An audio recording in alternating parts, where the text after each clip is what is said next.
Will you investigate her? Do you plan on investigating? We're talking about over $200 million, the whole blanket thing. Do you think there should be an investigation launched into Kristi Noem? I do, and now that I have more of this information, I think that we need to go back to a potential subpoena for her through the Oversight Committee. Wow. There was one failed on, I guess, a day or two ago, but I didn't have all the information. I would have, now that I know what I know now, I would have voted to subpoena her to get at that. I don't think she walks away from this, and she shouldn't, because as Republicans, we need to hold our own accountable. Damn! Wow, that is several shivs in the back of Kristi Noem on her way out. So could Republicans actually hold Kristi Noem accountable for all the things that she did at DHS? That would be a shocking turn of events, but we might be headed there. Let's find out why. Jordan, tell us. Well, as you saw in the cold open, Republican Representative Nancy Mace is threatening to investigate former DHS Secretary Kristi Noem. That's because Noem allegedly spent over $200 million on an ad campaign without the president's permission. The firm that ran the ad shoot is called Strategy Group. It has deep ties to Noem's political apparatus. Per ProPublica, Strategy Group played a central role in Noem's 2022 South Dakota gubernatorial campaign. Corey Lewandowski, her top advisor at DHS, has worked extensively with the firm. And the company's CEO is married to Noem's chief spokesperson at DHS, Tricia McLaughlin. DHS invoked the national emergency at the border as it awarded contracts for the campaign, bypassing the normal competitive bidding process designed to prevent waste and corruption. Furthermore, DHS seemingly tried to keep Strategy Group's involvement a secret. Noem was questioned about the campaign earlier this week. Here's what happened when she faced off against Republican Senator John Kennedy. And you're saying that you're testifying that President Trump approved this ahead of time? Is that my understanding? We had conversations about making sure that we were telling people. No, ma'am. I'm asking you, sorry to interrupt, but the president approved ahead of time you spending $220 million running TV ads across the country in which you are featured prominently. Yes, sir. We went through the legal processes, did it correctly. Did the president know you were going to do this? Yes. He did? Mm-hmm. Yes. Okay. And one thing, Senator, I think would be helpful to know is how effective that communications has been. That they were overwhelmingly effective in your name recognition. I mean, to me, it puts the president in a terribly awkward spot, and I'm not saying you're not telling the truth. It's just hard for me to believe. And according to Kennedy, she wasn't telling the truth. He posted this, or according to this reporter, Kennedy on the Noem TV ads. After the hearing, the president of the United States called me, and I'm not going to speak for him. You folks know him. You can ask him yourselves. Put it this way, his recollection and her recollection are different. Later, Trump himself stated, I wasn't thrilled with it. I spent less money than that to become president. I didn't know about it. Now, Noem was fired not long after the hearing, but yesterday, the Daily Caller published Noem's side of the story. An anonymous administration official told the Caller that the White House was aware of Noem's ad contract and said senior White House officials were even involved in getting the funds approved. That second administration official said Rubio and Hegseth respect Noem, a key reason she was reassigned rather than fully ousted. So who's telling the truth and who's lying to the American people? Keith, what do you think? I mean, this is an administration of liars, so I don't know. I don't frankly care. But let them fight. Let them fight. And I just want to say too, can we just acknowledge Alex Preddy, Renee Good? That was fine. It's ads and ad spend is what Kristi Noem gets fired for. That's crazy. Yeah. It's crazy to me. It's a crazy time. Yeah, but here's how it makes sense, because they don't care about the average American at all, right? So the only thing Donald Trump cares about is Donald Trump. So I guarantee you that he thought, and you could sense it in that line that Jordan read you, that should have been spent on me. That should have been $220 million of me riding a horse in front of Mount Rushmore. She's gonna spend it on herself. Mr. President, she also killed Americans in the way that she Yeah, shut up. Okay, back to the ads. It should have been about me. Okay, so guaranteed. By the way, get to the point of who's telling the truth. Is it possible that Noem did get permission from the White House and either someone else or Trump did give that permission, but now decided that it doesn't look good? Yeah, of course it's possible.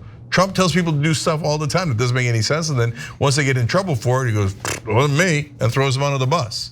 So that's certainly, but Keith is right. Who cares?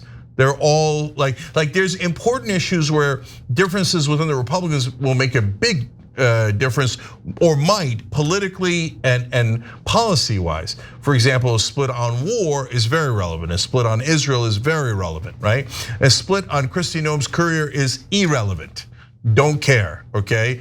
Except for the fact that it's fun that they're shivving her on the way back out, right? And my God, John Kennedy, I mean, that was a political assassination, okay?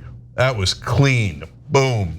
Oh, so you decided to spend these ads on yourself and your name recognition.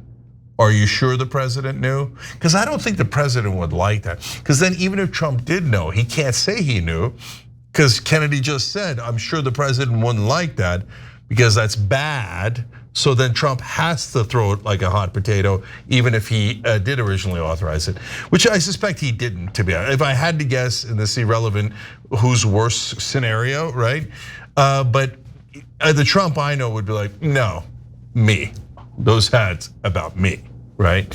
So lastly, what Jordan told you about the Daily Caller is very important, because that's a leak from the Noem camp against Trump and the White House.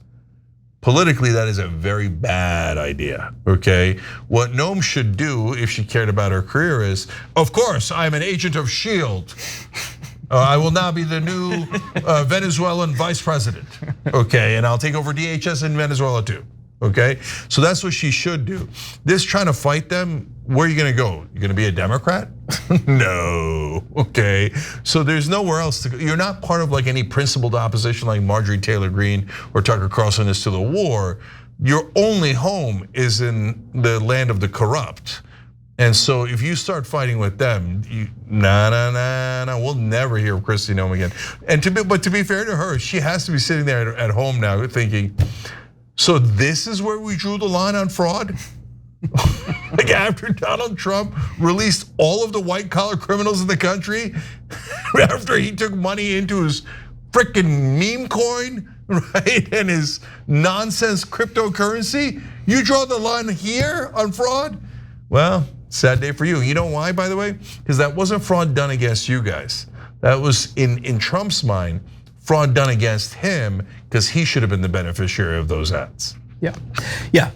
Trump Media Company could have put those ads together. Like, he's fine with corruption. I don't think it was about the actual process. It was, to Cenk's point, who benefited. I mean, you look at Don Jr.'s portfolio and all of the federal contracts that he just happens to be the beneficiary of.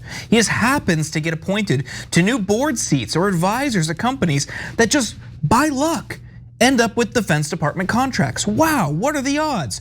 For all that fuss about Hunter Biden not having the qualifications to be in a role that he was in, suddenly they don't care.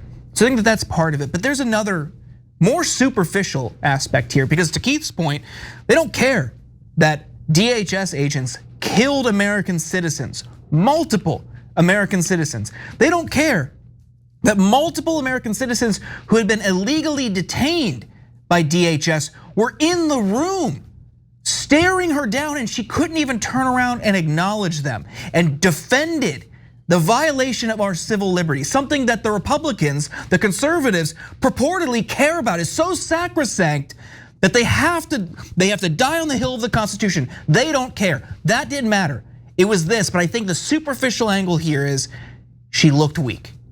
And one thing that Donald Trump hates is people that represent him in committee hearings or in any sort of confirmation hearing looking weak. Think back to Brett Kavanaugh's hearing, when we knew it was going to be about his alleged behavior when he was younger, and the reporting around that in the run up to it was Trump wants to see him fight. If he doesn't fight, he's out. So what did he do? Lost his temper and started screaming about how much he loved beer. And that got him on the Supreme Court.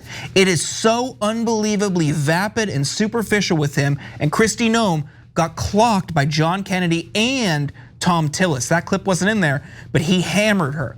Yes, she got grilled by Democrats, but that doesn't matter. When she got embarrassed by members of his party, even though he's at odds with Tillis, he's on fairly good terms with Kennedy, that was it. You can't look weak. Yeah, and if you're wondering, hey guys, are you sure that it wasn't because of the Americans that were killed? Yeah, they were killed weeks ago and she didn't get fired. So she survived that pretty easily. But when you take money out of Donald Trump's pocket, you're not gonna survive that.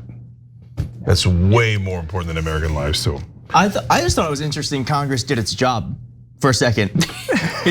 Great point. Wait, you investigated something and then there was a consequence. That was kind of interesting. We should do more of that.